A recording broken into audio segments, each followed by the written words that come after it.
Hello everyone and welcome back. Let's go over the quickest way to run Lower Return to Karazhan. First thing, this mob right here, just get a little bit of threat on it and just start kiting it across the room. You want to get to the first big pull as quickly as possible. So your DPS should be handling it as it runs to you snared.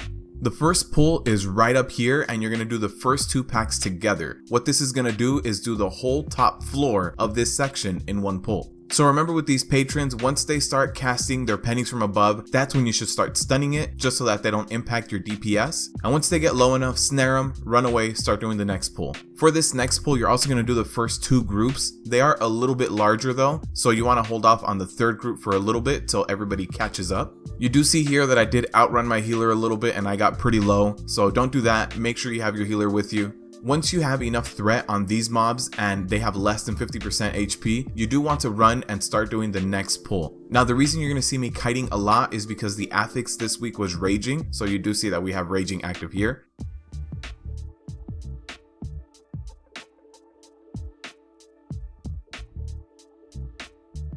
And once this third and last pull gets down to below 50%, you want to run over to Opera and start the event. There is a little bit of RP that you can skip by actually going there sooner. So you see here the mobs are still being fought. I'm going to go ahead and start activating Opera.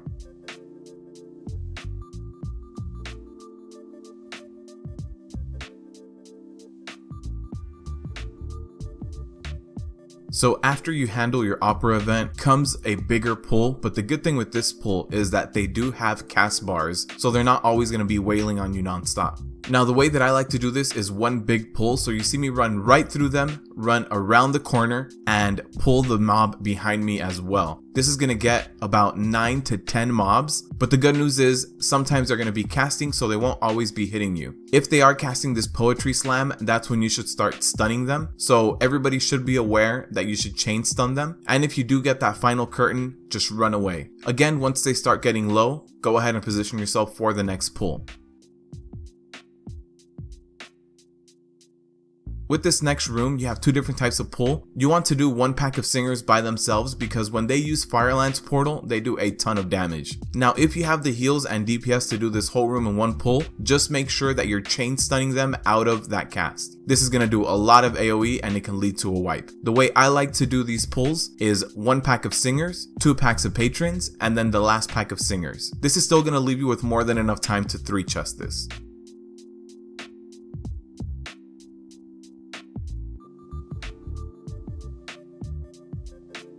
Just remember with these singers, again, whenever they're going to cast Firelance Portal, throw out a stun. So all of your DPS should be coordinated for that. Right after these singers, you do want to run straight through all the ushers and pick them all up. It's going to be a total of 7 ushers. You can split them up if you really want to, just because flashlight does actually hurt. As a tank, if you mess up the flashlight mechanic, people will die. So make sure that you're very aware of when flashlight is being cast. If you are running a higher level Mythic Plus, something like a plus 10 or above now with 7.2, I would highly suggest splitting this pull into 2 or 3 mobs. The reason for this is if you mess up even a little bit, someone will go down, causing you to lose time, and these ushers also cannot be snared for affixes like raging. Now once you're in this next room, there is 1 or 2 pets that you're going to have to pick up if they run past the door, and this one group right here you're actually going to have to pick up as well. It is full of non-elites, so it should go down relatively easily. Make sure you pick up the guard right before you run into the room.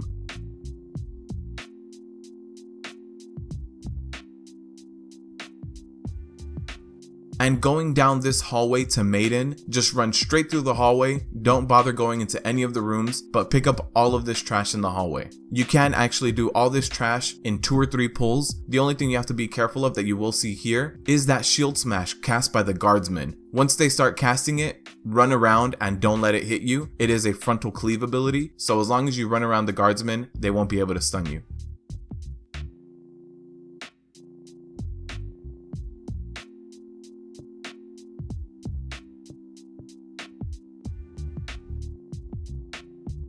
Once you're done with that, it'll be time for Maiden. Remember, position your sacred ground correctly, make sure to pick up 1 stack and 1 stack only of the debuff, and interrupt all of her holy bolts. Once she goes down, run all the way back through the hallway where you came from,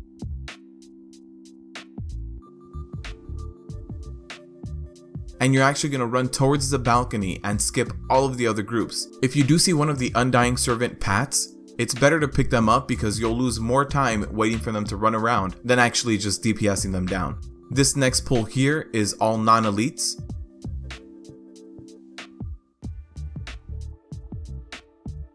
And once you get to this balcony, just jump over it and start pulling a lot of this room. The only people you have to worry about are the waiters, which are patrols, and the wardens. They are the only elite mobs. Everything else here is non-elite. You don't want to pull too many of these wardens at once because they do hand out this debuff, and if you get too many of those, people can die. So again, as the non-elites start going down, you can work your way around through the waiters and slowly pick up the other warden in this room.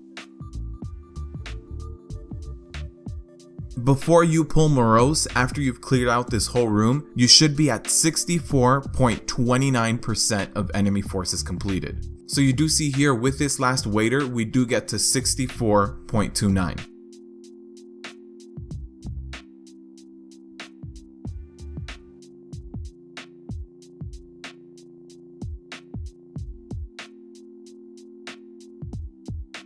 Now with Moros, you want to make sure you always keep the healer interrupted, and you do not want to tank Moros up top where he is. Also, one thing to note is you want to pop all of your survivability cooldowns in the very beginning. This is when the large majority of the damage is going to be done to you. So you don't need the survivability cooldowns when only Moros is up. You need these cooldowns when everything is up. So make sure you pop your cooldowns, DPS everything down, and try to survive. If you survive through all of the ads dying and only Moros being up, the rest is a cakewalk. This week we have Baroness, who is the #1 priority because she does mana drain our healer and make him go which is very deadly.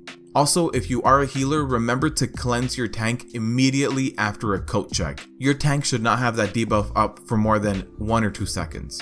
After Moros, go ahead and pull this warden on the way to Attunement, and something else you have to pull is this pack of non-elites right here. You can go ahead and LOS them around this corner, and if you do happen to get one of the patrols in the next room, go ahead and just pull the patrol, DPS it down. It's going to save more time to just kill it rather than avoid it. But again, let's look at the enemy forces, and you should be walking to Attunement where there are no pats. It's just a static amount of enemy forces. You should be walking to that room with 67.62%. Attunement and all of the ads here will give you the rest of it. So with these ads, go ahead and just pull them slowly. Remember for the chargers to sidestep their charge ability.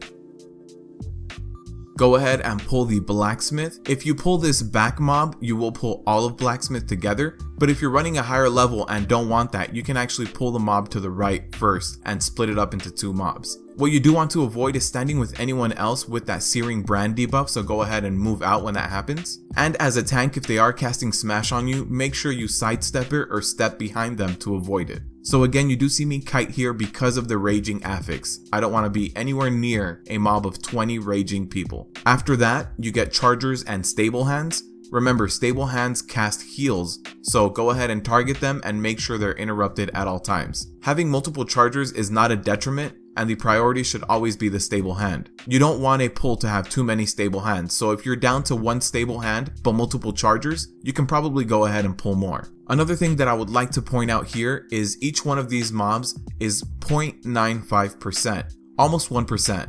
So again, each one of these mobs is 0.95%, almost 1%. If we look at our enemy forces completed here, all we're missing is that 0.95. So you can see that this route taken to complete Lower Return to Karazhan has 0 added fluff. So every single mob counts. If you take this route, you shouldn't be skipping anything that I did mention here, and this route will get you exactly 100%, nothing more and nothing less. If you need a guide for all the bosses in Karazhan, I have actually covered that as well in my channel, so I'll go ahead and link it down in the description, the playlist to all of the Karazhan bosses. But if not, I hope you enjoyed this. And if you would like to help the channel and donate, you can go ahead and visit my Patreon down below. And as always, good luck out there.